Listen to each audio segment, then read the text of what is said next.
Today we're discussing the event of homelessness, how you got to this point. And like, I'd like to start from the beginning, where you come from. Chicago, Illinois.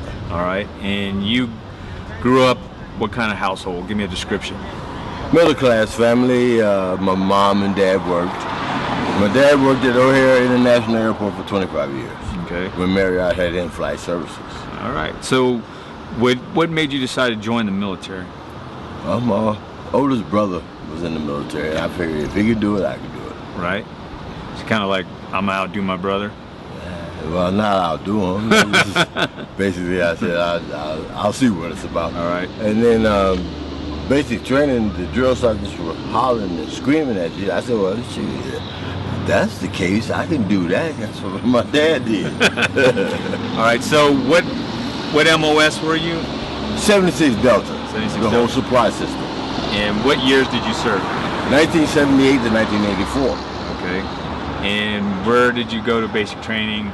Fort Dix, New Jersey. I didn't see any women for 4 months. Okay. And when you were in your time of service, were there any events that you can think of that traumatized you or put you into a state to think that, I don't know if I want to do this anymore, or what made you change your mind to get out? Well, to tell you the truth, when I went in, everything was eye-opening experience, from Fort Dix, New Jersey for basic, Fort Lee, Virginia for advanced individual training, and my first duty station, Fort Hood. When I got to Fort Hood, then I had second thoughts, because you're in the frying pan, in the skillet, in the frying pan, on the fire. All right. So let's get to the point where you're getting out about 6 months or a year before you're getting out. Did you have a plan of what you were going to do? I just knew it was time for me to go. It's time for you to go. Now, were you having troubles with the military at that point? Because sometimes the reason why we get out, like for me, was I was having anger with what was happening in my situation. I wasn't moving in the directions I wanted to go into, so I knew it was time for me to get out. But I didn't have a plan. I didn't have an idea of what I was going to do. So did you have an idea of what you were going to do? I had an idea. It was just time to leave. Plans are meant to be disrupted. Yet still, I was going through a lot at the time. And I figured that before I lose all my benefits, it's just time to go. Okay. And discharging and having 2 honorable discharges, Right. couldn't beat that. Okay, so would you say you were at that time when you were in the military, were you having drug or alcohol problems at that point? No, sir. I was just basically having problems with the individuals that I was stationed with. I got along with every other race except my own. Okay. And I couldn't understand that. All right. Well, so then we go ahead and we'll advance forward. You're getting out. Where do you go? Explain what happens at that point. Well, I had got orders to go to Korea 6 months before I got out. I didn't embark on that. I told them, let me think about it. And 4 months later, I said, no, let me get my discharge paper. Okay. Again, I got into a fight, and it wasn't my fault, yet still by my rank and my promotable status, I was looked at as being as the one that needed to conduct myself a whole lot better. Okay. So basically, they was trying to make an example out of me, and I felt that I was getting fucked up. Excuse my French. We all have those moments where there are parts of life where it happens. So you knew it was time for you to get out. Now you're getting out. You're going home. There wasn't a plan. You were just basically going back home to what environment? You had an apartment set up, money saved up for this event? My money saved up, and I decided to stay with my mom for some reason. I knew she needed help. Okay. When I was in the military, I sent her $450 a month for 6 years. Okay. I didn't mind doing that. Right. Because I had the roof over my head. I already had food to eat, and I basically was stable. Were you in the GI Bill at that time? No, sir. No, so you didn't enroll into it? Was it offered to you? I was in the modern army, considering, you know, the new GI Bill. It's educational benefits, the VEEP program, Veterans Educational Assistance Program. Okay. So you got out, you go home, and you're with mom. And what kind of work were you doing? Well, instead of me going back to school or going to school, I got a job working for a company that assembled and shipped automotive transmission fluids for Ford, GM, Chrysler, Fram, Napa, to name a few. Okay. And all I did was just pull orders, and we shipped them out, palletized them and shipped them out. And at that point, how far were you out when you started running into problems with? I mean, because where you are now, how did you actually start to momentum to being on the streets? Well, basically, my dad got sick. He was fighting diabetes back in the 80s. They didn't have the type of medical assistance now. I mean, back then as they do now. And he had back circulation in his foot, and they wanted to amputate it, and he said no. 5 days later, he had a stroke, and he passed before his birthday. Okay. My dad was 51 when he passed, 5 days before his 52nd birthday. He couldn't tell me anything, you know. I didn't know how much I really missed him and cared, how much he cared about us as a family until I lost him. So my downward spiral started there. Drugs, yeah, I was drinking, I was smoking marijuana, and back in Illinois, hey, you smoke marijuana and drink to your heart's content. Basically, I got into the other recreational drugs. And I had individuals that I went to school with that not just dealt with cocaine, but basically used. Right.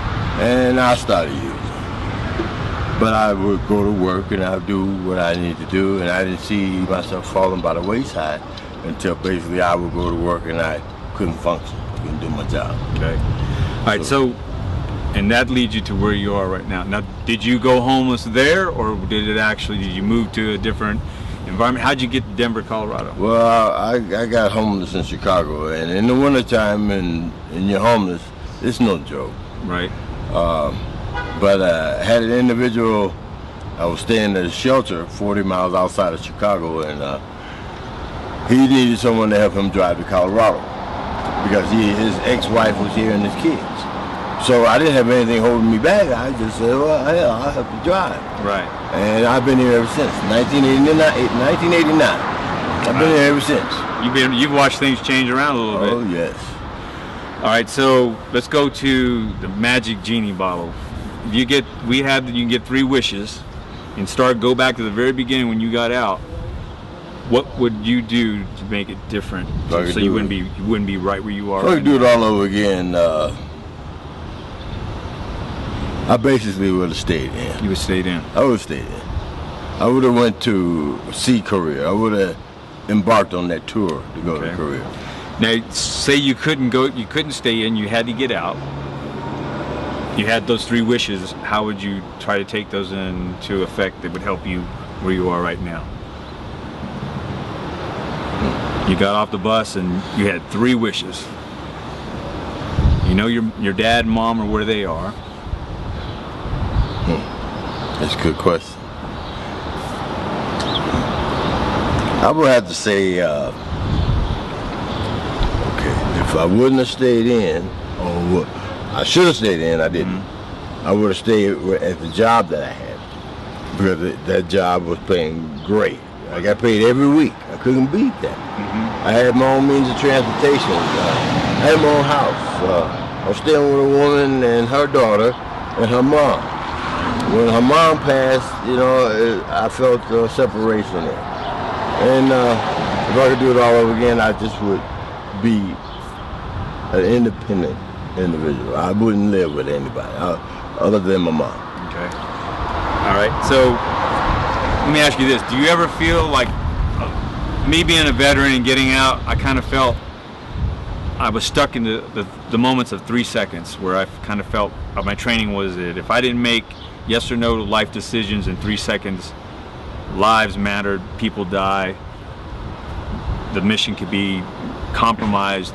So when I got out, I was doing that 3-second thinking that I noticed it was always affecting me and causing problems, where if you didn't get it right, no.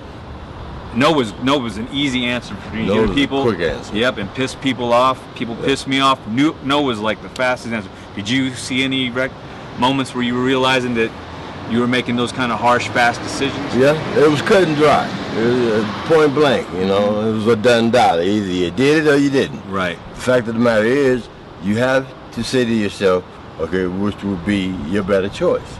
Okay. Having a place to transition, to get out the military and don't be in a culture shock. Don't just say, I'm wondering where I'll go, what I'll do. Right. You're basically pondering the thought, and you're lost in your train of thought. Right. And I don't feel that there's any facilities or services for individuals to get out of the military for that. So this is gonna be on a website across the United States of America. Is there anything you want to say to family members or anybody out there that maybe want to come home or get some help? This is it, man. Right now, I feel You have to that shoot my from the help, hip. I'm shooting from the hip. Right now, my help is coming from the Lord. Okay. My life is changing, and I feel the change. Change is good. All right. Okay. Either way it go, if you're at a day shelter, utilize it as a stepping stone. Don't utilize it as a crutch. Okay. Okay. And then there are other services that are available for veterans. Yet still, a veteran shouldn't have to go through all the red tape and paperwork that they got to go through right They've now. actually opened the doors a lot easier. That's what I'm trying to tell you, to go head over to the center. I'm gonna give you a phone number and a number to get in contact with them, because they've opened the doors a lot wider now. Mm-hmm. You don't have to walk in with that honorable discharge, everything going off the bat, to get you I into got some that. help or everything going on. I got that into it. And in more ways than one, okay, I know the good Lord is weeding out what I don't need in my life. Okay? It's not going to happen overnight, because I embarked on this journey years ago. Right. So it's going to take some time to get all this out of my system. All right, so give me a little background of where you're from and hometown, education, and how you got into the military. Grew up in a place called New Philadelphia, Ohio. Okay. Adopted when I was 2. Lived in a very small town.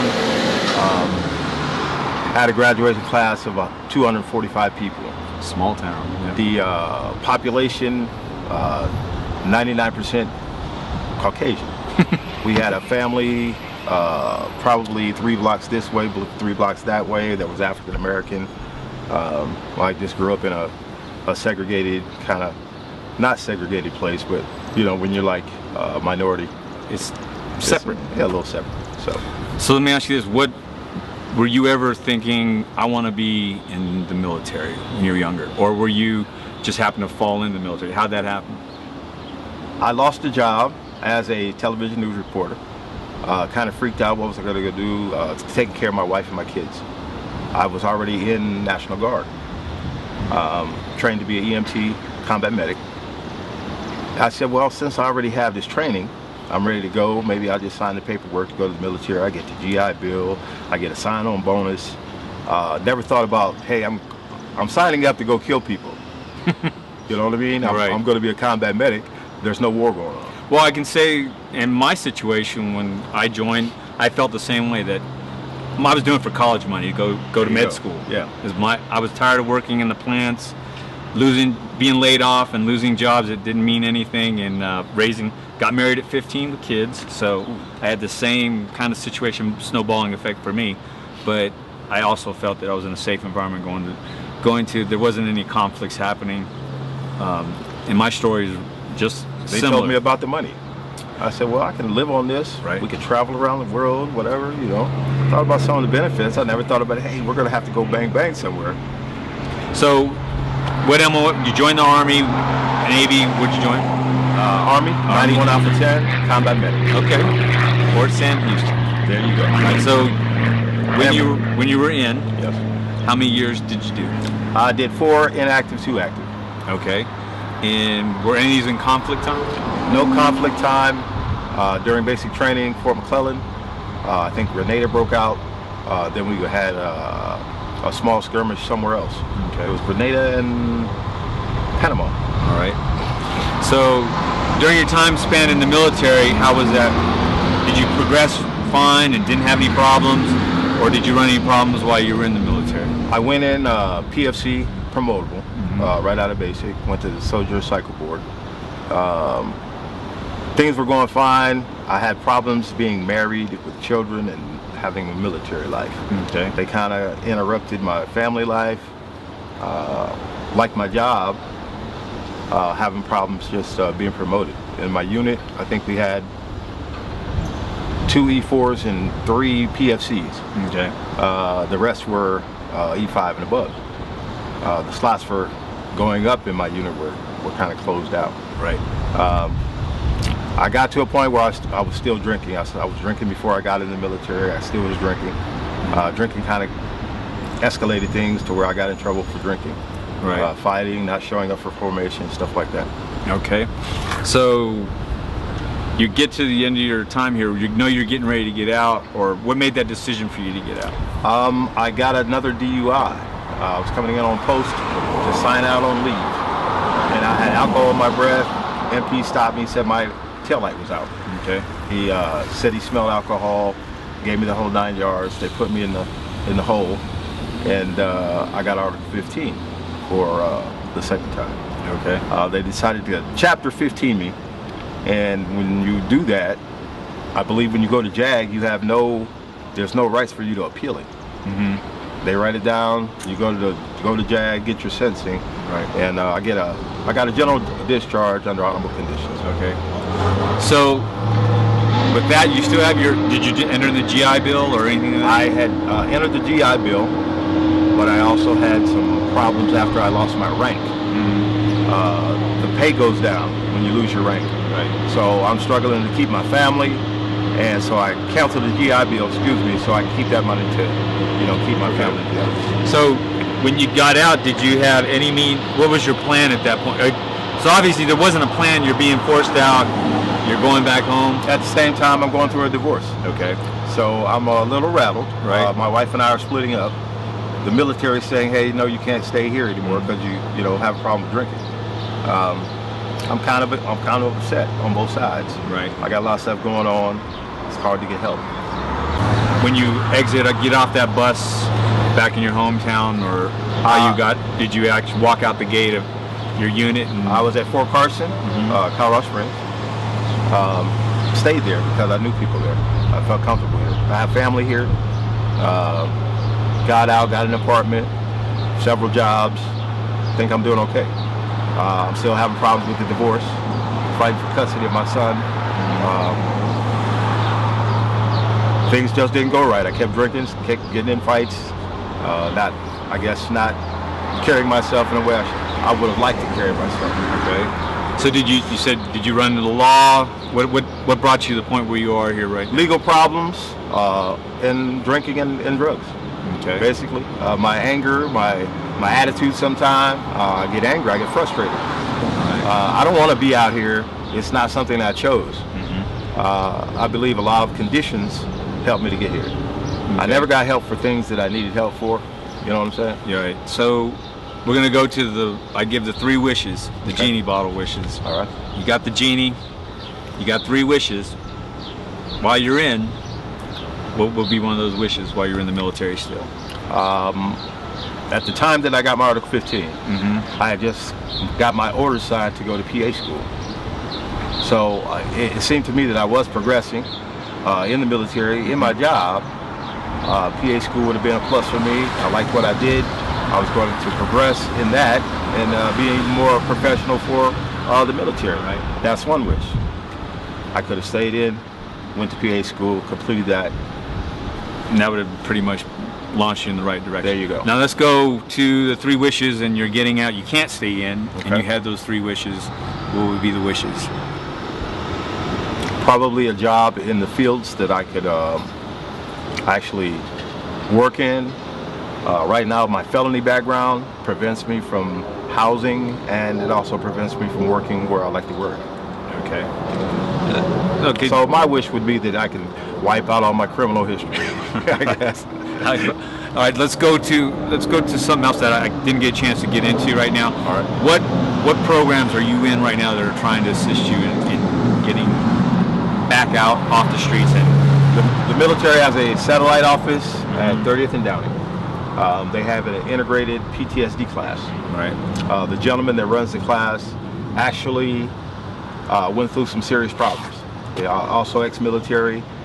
He's letting guys know that PTSD is something that people aren't looking at as being something that's bothering us. We have things in our backgrounds. We have to take care of some stuff.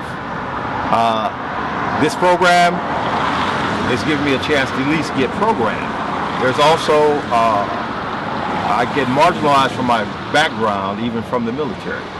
You can't go to this class because we can't house you because of your military background, well, because your criminal background. I said, well, what do you want me to do? what is my options? I come to get housing, same thing. So I've got another program I go to as well at the regular VA, which is drug and alcohol. It's outpatient. When I can get there. all right. So let me ask you this: do you think these programs are working with you at this point? Are you getting better? Do you feel like you're moving or in a better direction right now? No. And why No. is that? More than You one gotta be time. honest now. More than one. It's gotta be either you're not taking the ball and running with it, or you're actually having struggles with the program. Which is it? I'm pulling towards what part am I playing in my own recovery. Okay. Okay. I have some problems sometimes. Like I say, I get frustrated with the people, and I say, "Fuck it." Excuse me. That's all right. Honest. We're okay with it. All right. That's off the hip. I do like the fact that they are trying to help me. I Okay. need somebody sometimes to just say, "Hey, man, it's gonna be okay." I don't have that. All right. Okay. So you've got, there's going to be Across America right now. Right. You've got a chance to tell any family members, anybody out there, if you want to help me out, get me back home, here's your chance to talk to them about it. Face the camera, tell them Okay. exactly how you feel. For my family and friends, first I'd like to make an apology. You know me. You've seen me. You've grown up with me. You've taught me. I think possibly I might not be doing the right thing. I love you. I want you to just love me. Help me through this, if you can. If you can, I forgive you. And I'd rather have family than no family.